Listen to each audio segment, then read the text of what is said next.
கர்த்தரும் உலக இரட்சகருமாயிருக்கிற ஆண்டவர் இயேசு கிறிஸ்துவின் நாமத்தில் யாவருக்கும் அன்பின் வாழ்த்துக்கள். தேவன் தாமே நம் ஒவ்வொருவரையும் இன்னும் அதிகமாக பாதுகாத்து மேன்மைப்படுத்துவாராக. இந்த நாளுக்குரிய தியான வசனம் சங்கீதம் 27 அதன் 6வது வசனம். இப்பொழுது என் தலை என்னை சுற்றிலும் இருக்கிற என் சத்துருக்களுக்கு மேலாக உயர்த்தப்படும் என்று ஆண்டவராகிய தேவனை சார்ந்து வாழ்ந்து வருகிறதான தேவனுடைய ஆலயத்தையும் அவர் மகிமை பொருந்தின ஸ்தானத்தையும் வாஞ்சிக்கிறதான இந்த சங்கீதக்காரன் எழுதுவதை நாம் பார்க்க முடிகிறது. ஏன் அப்படி எந்த நெருக்கத்திற்குள்ளாக்கப்பட்டிருக்கிற இவனுடைய வாழ்க்கையில் இப்படி ஒரு பெரிய நம்பிக்கை வருகிறது என்றால், அந்த நம்பிக்கையை எங்கிருந்து பெற்றுக்கொள்ளுகிறான் என்றால் தேவனுடைய ஆலயத்திலிருந்து அதை பெற்றுக்கொள்ளுகிறான். காரணம், அவனுடைய அந்த வாழ்வின் முக்கியமான காலகட்டங்களிலும் நெருக்கமான காலகட்டங்களிலும் தேவனுடைய ஆலயத்தை அதிகமாக தேவ சமூகத்தை நேசிக்கிறவனாய் இருக்கிறதை நாம் காண முடிகிறது. எந்த அளவுக்கு அவன் தேவ சமூகத்தை நேசித்தானோ அந்த அளவுக்கு தேவ சமூகத்திலிருந்து அவனுடைய வாழ்வின் சூழ்நிலைகளை மேற்கொள்ளத்தக்கதாக, அவனுடைய வாழ்வின் போராட்டங்களை மேற்கொள்ளத்தக்கதான சத்துவத்தை தேவனுடைய வார்த்தையின் மூலமாக தேவ ஆலயத்திலிருந்து பெற்றுக்கொள்ளுகிறான்.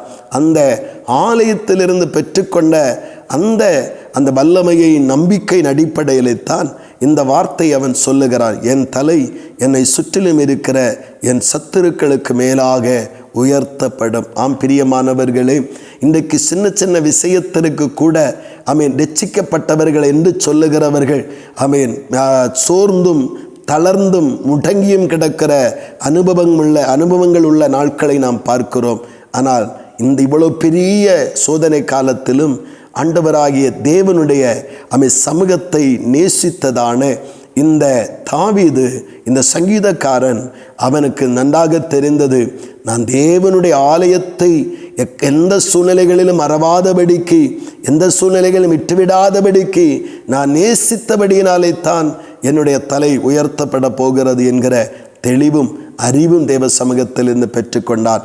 இன்றைக்கு நாம் உயர்த்தப்பட வேண்டும், நெருக்கங்களிலிருந்து விடுதலை பெற வேண்டும், வாழ்விலே நன்மைகள் உண்டாக வேண்டும், நமக்காக கர்த்தர் யுத்தம் பண்ண வேண்டும், காரியங்களை வாய்க்க பண்ண வேண்டும் என்றெல்லாம் விரும்புகிறவர்கள் முதலாவது செய்ய வேண்டிய காரியம், தேவ ஆலயத்தை எந்த சூழ்நிலையிலும் விட்டுவிடாதபடி தேவ ஆராதனைகளை, ஜபங்களை, துதிகளை, பலிகளை தேவ சமூகத்தில் வந்து செலுத்துவதற்கு நாம் அந்த சோர்வில்லாதவர்களாக காணப்படும் பொழுது தேவனாகிய கர்த்தர் நம்முடைய வாழ்விலும் இந்த நம்பிக்கைக்குரியவர்களாய் நம்மை மாற்றுவார்.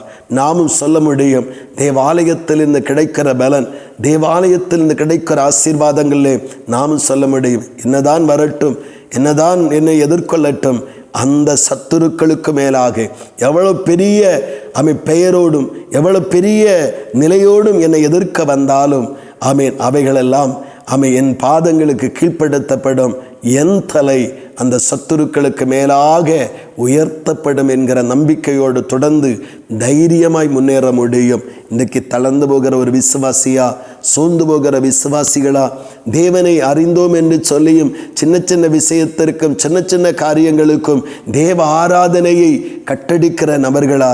யோசிப்போம். நம்முடைய தலை தேவனால் உயர்த்தப்பட வேண்டும் என்றால் நாம் தேவ ஆலயத்தை நேசிக்கிற இந்த சங்கீதக்காரனை போல காணப்படும் என்றால் கர்த்தர் நம்முடைய வாழ்வை மற்ற ஜனங்களுக்கு முன்பாக மேன்மையாக உயர்த்தி ஆசீர்வதித்து காத்து நடத்துவார். தேவன் தாமே மகிமைப்படுவாராக. ஆமேன், ஆமேன். செபிப்போம். அன்பின் ஆண்டவரே, நல்ல இந்த காலை நேரத்திற்காக மக்கு ஸ்தோத்திரப்பா.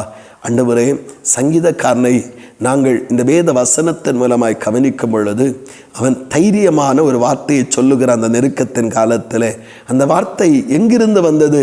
விளையாட்டாய் சொல்லவில்லை, தைரியமாய் சொல்லுகிறான், என் தலை என் சத்துருக்களுக்கு மேலாக உயர்த்தப்படும். இந்த வார்த்தை அவன் தைரியமாய் சொல்ல காரணம், தேவாலயத்திலே அவன் விடாமல் அவன் பற்றி கொண்டு நேசித்தபடினாலே.